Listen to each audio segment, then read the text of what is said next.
My name's Clara Rose Whitman, and earlier this past February, I dropped dead right there on the hospital floor where I've spent most of my adult life working. My heart simply stopped. No warning. Gone for several minutes. I've been an oncology nurse in a bustling hospital in Charlotte, North Carolina for over 2 decades. My life? It wasn't flashy or wild. It was steady, predictable, grounded. My whole world revolved around my husband, Victor, and our teenage son, Caleb. Most days were a blur of soccer practice runs, paying bills, and, if we were lucky, carving out a rare date night. I prayed, sure, but if I'm being real, it was more out of habit than devotion. A quick prayer whispered in the car before a shift. A silent one while tucking a blanket around a patient. I believed in God, don't get me wrong, but he felt distant. Like a relative you care about but haven't seen in ages, still part of your life, just far away. I thought I was doing okay. I worked hard, loved my people, did my best to treat everyone with kindness. Nothing wild, nothing extraordinary. And I sure never expected anything life-altering to land in my lap. That Tuesday felt like any other day on the floor, loud, hectic, barely time to breathe. I just finished helping Walter, one of our regulars, get his meds down. He smiled at me like always. I hadn't eaten yet, so I ducked into the break room and grabbed a bitter cup of stale coffee. Then, out of nowhere, it hit. At first, just a tingling in my right hand. Like it had fallen asleep and was trying to wake up. I remember thinking, well, that's odd. And then bam, like a freight train on my chest. My lungs seized. I couldn't get a breath in. Couldn't talk. Couldn't move. My knees gave out. And as I started to fall, the only thing racing through my mind was the dumb fight I'd had with Caleb that morning. Over video games, of all things. I'd left the house mad. That was the last thing I said to him. A petty argument, that's what I'd left behind. What a heartbreaking way to part. My head hit the tile, cold and hard. I remember feeling one single tear roll down my cheek. And in my heart, I whispered the words I didn't get to say earlier. I'm sorry, Caleb. Then nothing. It wasn't like drifting off to sleep. It was like someone hit the switch and turned the world off. No pain. No noise. Just still. The sound of machines, voices, footsteps, they all faded into a soft, distant hum. And then even that disappeared. I felt something lift me gently, effortlessly. Like I was being carried upward by something I couldn't see. My eyes were open, but I wasn't breathing. Still, I knew exactly who I was. I was still me. I found myself hovering near the ceiling, just looking down at everything happening below. My body was there, crumpled on the floor like a discarded coat. Still. Motionless. That's when Sophia burst in, my friend, my fellow nurse. Her face turned white as a sheet the second she saw me. Clara. Oh my God, Clara, she screamed, dropping beside me and starting compressions. I'd seen this scene before, too many times to count. I'd been the one shouting for the crash cart, pressing down on someone's chest with everything I had. But now, I was the one on the floor. And weirdly, I wasn't scared. I wasn't panicking. I felt light, peaceful. I watched as they wheeled in the crash cart. The team moved fast. They slapped the defibrillator pads onto my chest. I heard that familiar hum as the machine charged. Someone yelled, "Clear," and my body jolted off the ground like a puppet on a string. It was surreal. Like I was watching a movie, but this time, I was both the audience and the main character. Then it hit me, not fear, not pain, but a wave of emotion that wrapped around me like a blanket. Love. Deep, quiet, powerful love. Love for the people fighting so hard to bring me back. Love for Victor, knowing he was about to get that phone call. The kind no one ever wants to receive. My love for Caleb, that sweet, sensitive boy of mine, washed over me like a wave. But even with all that love, I didn't feel connected to my body anymore. That shell lying on the floor? It didn't feel like me now. I felt lighter, more real than I'd ever felt when I was alive. And then it happened again, another pull, stronger this time. Like something was calling me away. The hospital, the break room, the chaos, even the sight of my own body began to fade. It was like trying to hold on to a dream that's already slipping through your fingers. I turned towards something I couldn't name, and just like that, the hospital was gone. I found myself surrounded by darkness. But not the cold, scary kind. This was rich, soft, almost velvety. Like being wrapped in a warm blanket straight out of the dryer. I wasn't afraid. Not even a little. Everything around me was still. Quiet. And yet I had this deep sense that I was waiting for something. I didn't know what. But I wasn't in a hurry. And then, far off in the distance, I saw it. A tiny point of light. Just a speck, like the very first star that peeks out after the sun goes down. I couldn't take my eyes off it. It began to grow, slowly but surely. Not just in brightness, but in presence. I couldn't tell if it was moving toward me or if I was being drawn toward it. All I knew was we were getting closer, me and the light. That little speck grew into a glowing, golden white radiance. It pulsed gently, alive with energy. But it didn't hurt to look at. It didn't blind me. Instead, it wrapped around me like a warm hug, like it knew me. And then something hit me, something I don't really have words for. I was completely seen. Not just the version of me I showed the world. Every bit of me. The parts one was proud of. The parts one tried to bury. Every regret. Every harsh word. Every time I'd snapped or fallen short. All of it was laid bare. But instead of feeling shame, I felt loved. Fully, fiercely loved. Not just forgiven. Cherished. Then the light began to shift. Something was forming in the center of it. A figure. A man. I couldn't make out his face at first. The light was just too pure, too bright. But not in a painful way. More like standing in front of a fire that doesn't burn but wraps you in warmth. He was wearing a simple robe, and it shimmered like it was woven out of the light itself. His hair was dark and fell gently past his shoulders. But it was his eyes that stopped me in my tracks. The moment he looked at me, I knew. There was no need to ask. No room for doubt. It was Jesus. I didn't recognize him from a painting or a church book. I just knew. Like something inside me had always known. His eyes didn't have a color I could describe. They were more than that, alive, eternal, like pure love flowing straight from heaven. And the way he looked at me, it was like he saw everything and loved me anyway. No, because of it. In that gaze, I saw my whole life flash before me. Not just memories, but meaning. Every single moment I'd lived. And even some I hadn't reached yet. I wasn't told what they were, I just knew. It made sense, even if I couldn't explain it. Tears filled my eyes and began to fall, not from sorrow, but from something deeper. A kind of relief I didn't even know I needed. Like I'd been wandering through a crowded, unfamiliar place for hours, and suddenly, I'd spotted my Father's face smiling at me through the chaos. I was home. And when Jesus smiled, oh, that smile, it was like the entire universe lit up around him. Then he spoke. But it wasn't a sound like we hear with our ears. His voice moved through me, like it filled every corner of who I was. Like it became part of me. Strong, peaceful, honest in a way no words ever are. "Welcome, Clara," he said. "Be at peace." That was it. That broke me open. I dropped to my knees, not out of fear or obedience, but because I couldn't not fall. My soul just knew what to do in the presence of that kind of love. I felt so small, so unworthy to even be there. My thoughts flashed back to the messy parts of life, the worn scrubs I wore every day, the rushed prayers between shifts, the nights I snapped at Victor just because I was too tired to be gentle. I saw myself barking orders at patients, brushing people off because I was overwhelmed. I saw the moments where I hadn't been my best. But then, he reached out his hand. It glowed, not like a spotlight, but like a calm, steady flame. And even before he touched me, I could feel the healing coming off of him like heat from a fire. Something in me began to shift, to mend. "I don't see the scrubs, my child," he said softly, with more love in his voice than I'd ever felt in my life. "I see your heart." And just like that, my walls came down. "I see the love you gave when no one saw. The tears you cried for strangers. The way you stayed, even when it was hard. I see you." I looked up at him, and in that moment, the shame I'd carried, some of it buried so deep I'd forgotten it was even there, just melted. Vanished.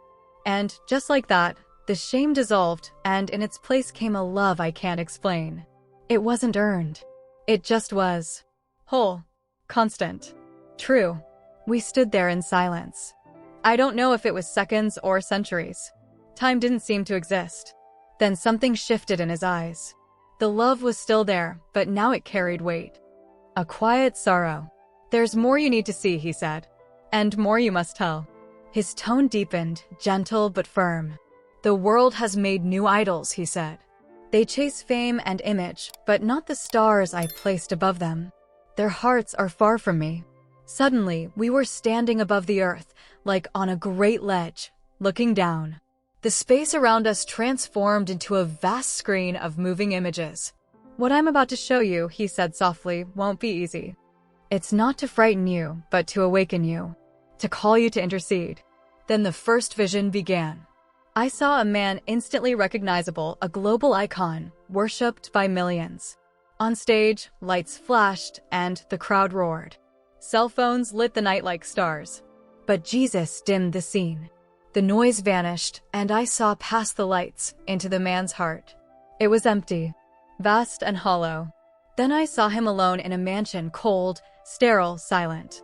Prescription bottles lined the counter like relics. Fame hadn't filled him. It had devoured him. Faces appeared, people he'd used and discarded. His success, his spotlight, had left him caged in loneliness.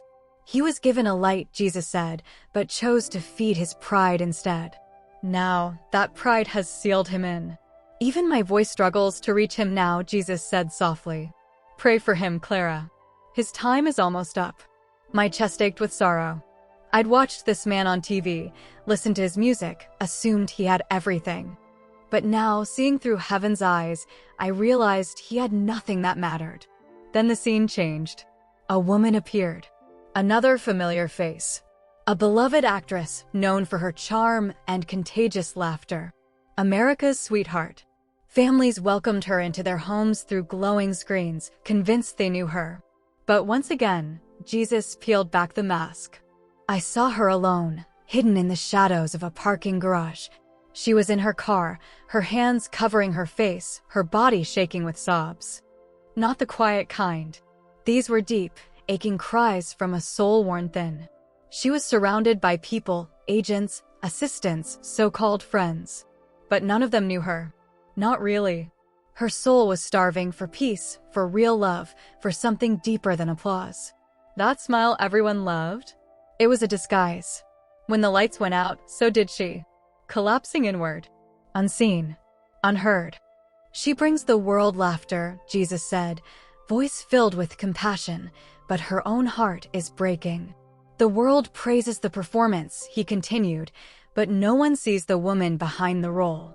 She's tired, Clara. So very tired. She's believed the lie that her worth ends when the spotlight does. Tell them to pray for her. And tell them what they're chasing in people like her can only be found in me. Tears streamed down my face. I couldn't stop them. It was so clear now how we idolize these people, hanging on their every word, copying their looks, envying their lives. But they're not untouchable. They're not saviors. They're just people. Wounded. Worn out. Trapped beneath the glitter of fame, desperate for something real. Then another vision appeared, and this one felt heavier. I saw a man celebrated as a genius. A tech mogul praised as the future's architect. He stood on massive stages, confident, admired, promising breakthroughs that would change the world. But Jesus let me see what no one else did. Behind the curtain, his words were harsh. His heart was cold. He didn't believe in anything greater than himself. He bulldozed anyone in his way, convinced his wealth could outpace death itself. He's trying to rewrite what I've written, Jesus said, sorrow thick in his tone. I gave him a brilliant mind to bless others, but he built a tower to glorify himself. His pride wounds me deeply. His empire is built on sand, Jesus said, voice heavy with sorrow. And the storm is almost here. When he stands before me, his wealth will scatter like dust in the wind. The vision faded, and I found myself standing before him again, shaken, quiet. Why me? I asked, barely able to speak. I'm no one special. I'm just a nurse. He met my eyes with kindness. That's exactly why, he said. Because your heart notices pain others ignore. I'm not sending you to gossip. I'm sending you to wake them up. His voice deepened with urgency. When the powerful fall, the world will tremble. But my people must stand firm. Don't trust in fame or fortune. They are fading shadows. Some will fall as mercy, others as warning. All will have one last chance to turn to me, the one who placed the stars. Then he looked straight into me, like he could see everything I'd ever thought. This isn't about who dies, he said. Everyone will. What matters is what they chase while they live. Time is slipping away. Tell them to stop giving their hearts to what won't last. And then I understood. It wasn't really about celebrities. It was about us, how easily we trade truth for glitter. Suddenly, a peace deeper than anything I've ever known sank into me. It didn't feel emotional. It felt like home. Solid. Real. I didn't want to leave it. Please, I said, my voice shaking. Don't send me back.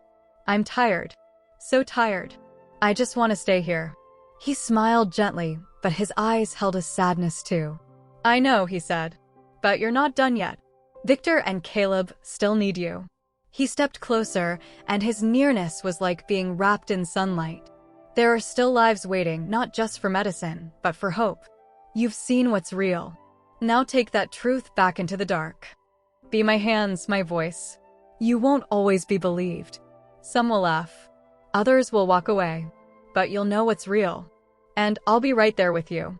Leaving him, leaving that perfect love, was the deepest pain I've ever felt. It was like being torn from something eternal. Tears poured down as I clung to that moment. It's only for a little while, he whispered. Go tell them I love them. Tell them I'm waiting.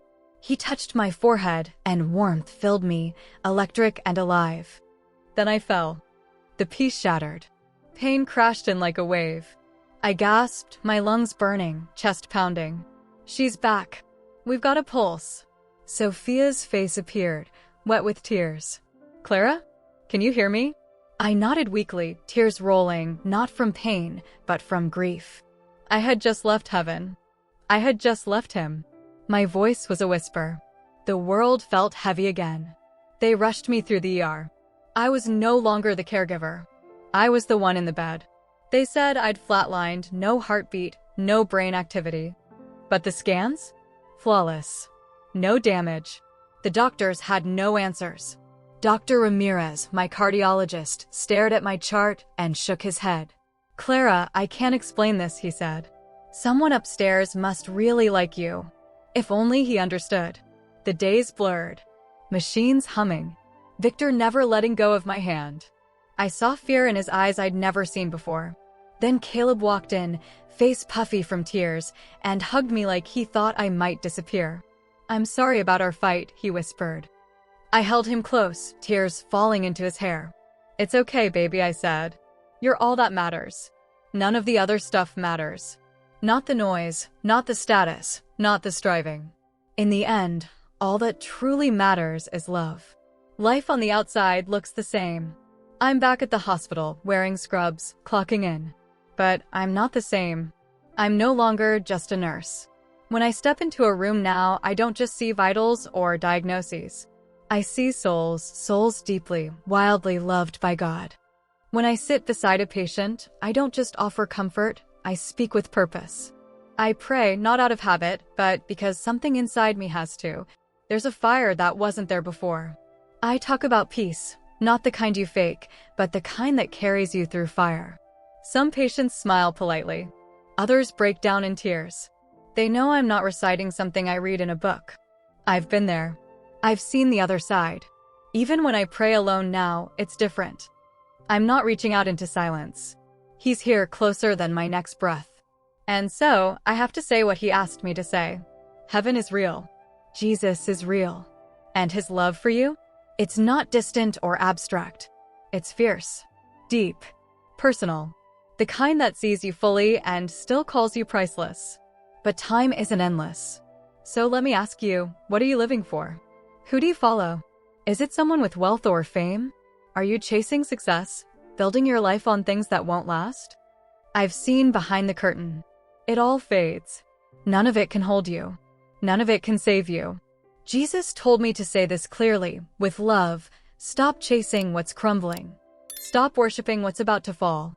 Because many of the idols in this world are going to fall, and He doesn't want you to fall with them. If you've ever wondered if God is real, if He sees you, hears you, He does. I'm standing here because He does. He's not far off. He's not ignoring you. He's waiting. And He loves you more than you could ever imagine.